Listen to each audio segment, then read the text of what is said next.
le droit d'image, le sponsoring, les contrats de travail. Voici les axes de réflexion ou interrogation liés à l'avenir des associations sportives qui se professionnalisent. Responsables d'associations sportives ou acteurs du sport ont pu échanger sur le droit des associations.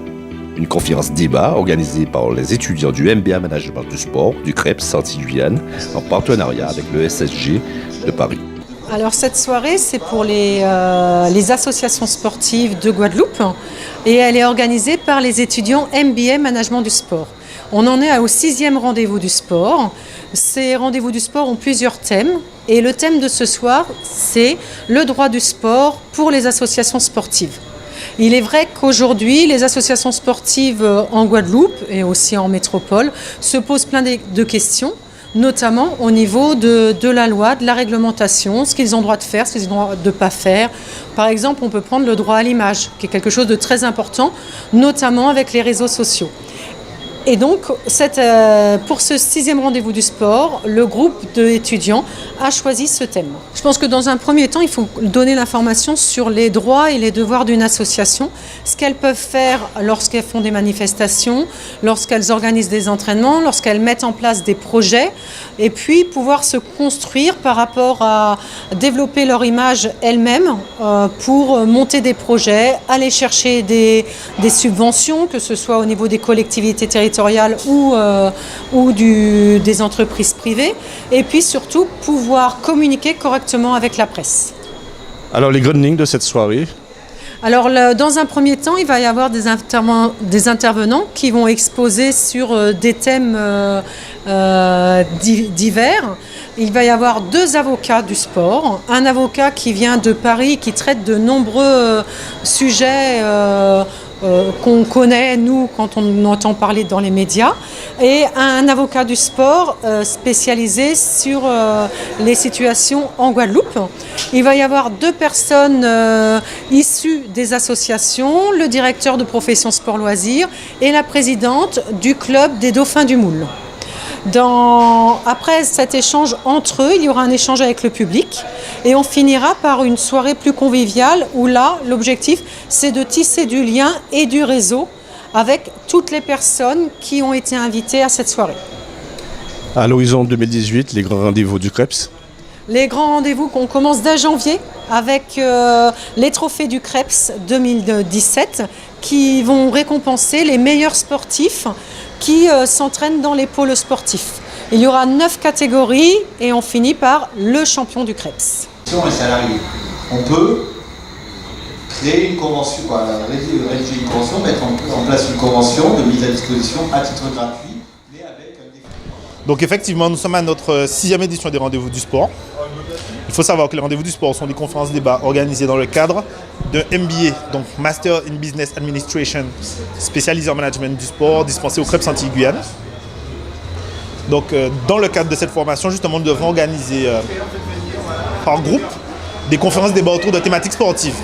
Donc là, nous en sommes à notre 6e édition, la 4e pour notre promo. Donc il y en a déjà eu 3 en M1, maintenant c'est la première édition des M2.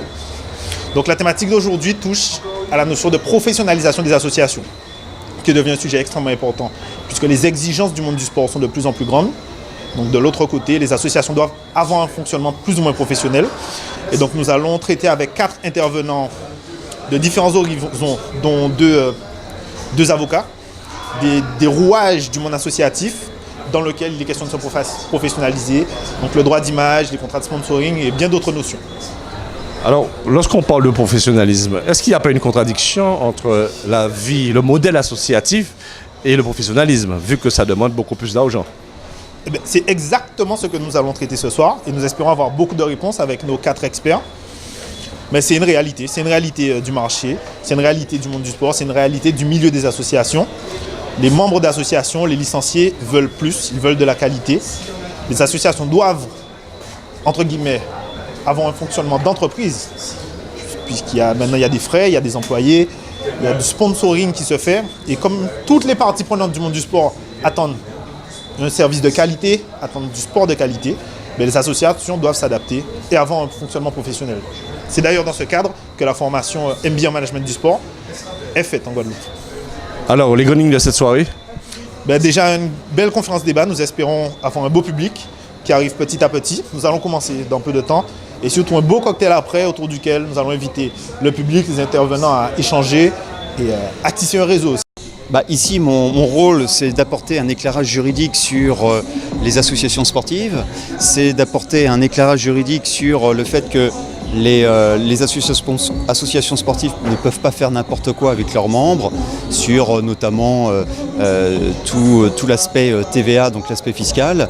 Et ensuite aller sur les contrats de travail et notamment les contrats aidés qui sont voués à disparaître, savoir si il est de bon augure ou pas d'aller vers le contrat d'auto-entrepreneur, ou est-ce qu'on est dans un risque juridique de conclure de tels contrats, et ensuite peut-être aborder les contrats de sponsoring et démontrer qu'il y a un intérêt pour les associations sportives dans la fiscalité, puisque c'est une déduction pour les entreprises d'assurer un tel partenariat sportif.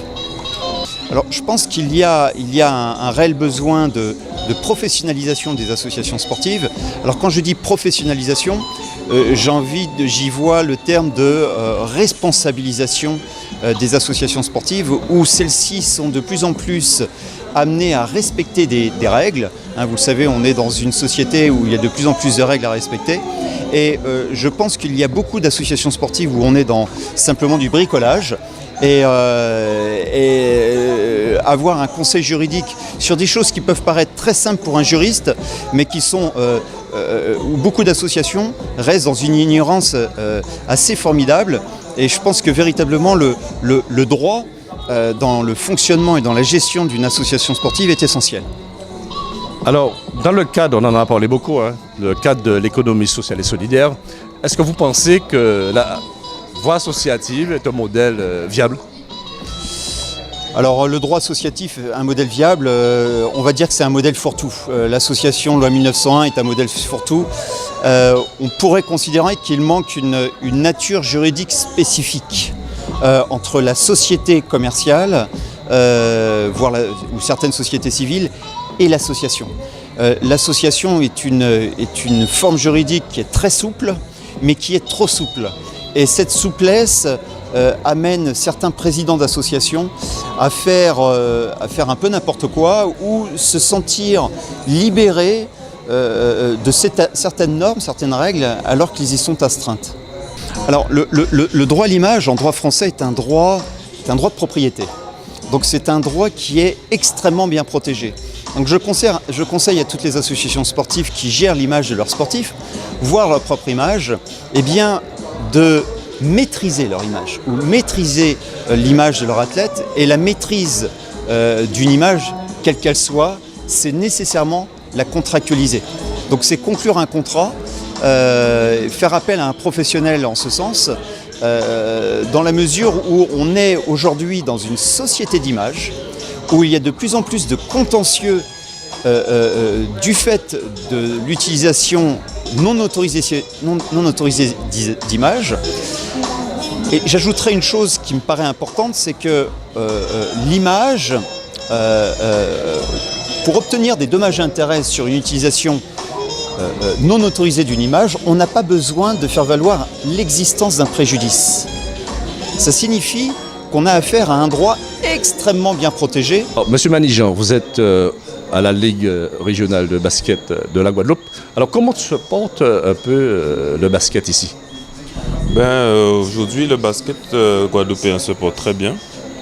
On peut voir que ne serait-ce que samedi, nous avons une rencontre EDO contre AS Tours, le Guimarães pour la Coupe de France. Et nos filles de la MJCA se déplacent en Martinique pour rencontrer le Golden Lion. Donc samedi 9 décembre, donc on peut vous dire que le basket guadeloupéen se porte très bien et que à ce niveau-là, on n'a pas beaucoup de problèmes à déplorer. Alors, à l'horizon 2018, quels sont les objectifs? En fait, nos horizons de 2018, c'est de pousser la communication du basket encore plus loin sur le territoire, surtout le territoire. Nous sommes en train de travailler pour développer le basket antillais-guyanais, pas seulement sur la Guadeloupe, parce que par le biais d'une plateforme, qui s'appelle Basket 9-7. Et je pense que cette plateforme-là risque de faire beaucoup de bruit et parler beaucoup du basket aux Antilles, mais pas qu'en Guadeloupe. Alors, 6e édition des rendez-vous du sport, que vous apporte une telle manifestation à vous?